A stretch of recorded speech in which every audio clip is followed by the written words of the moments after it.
रो रो के कह रहा था अल्लाह का घर गवा रहना, तेरे भरे घर से बहने लेके जा रहा हूं।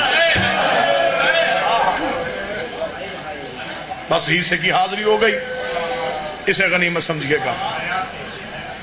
हाजिरी हो गई, आपके चेहरों की जियारत हो गई।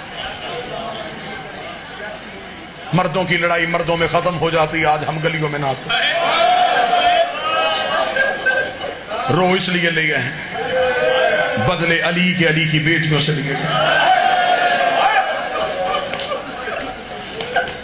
ज़हरा के बदले ज़हरा की बेटियों से लिए गए।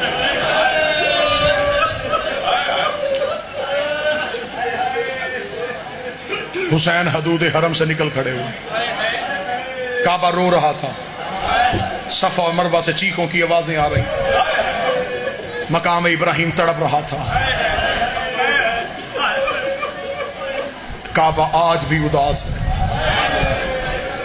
जो हाजी बैठे हो गवाही देना, आज भी खाना काबा में जाओ, काबे के सहन में उदासी है। ऐसे लगता है कि यहां से कोई मुसाफिर रोता हुआ गुजर गया है, यहां से कोई मुसाफिर चीखे मारता हुआ गुजर गया है।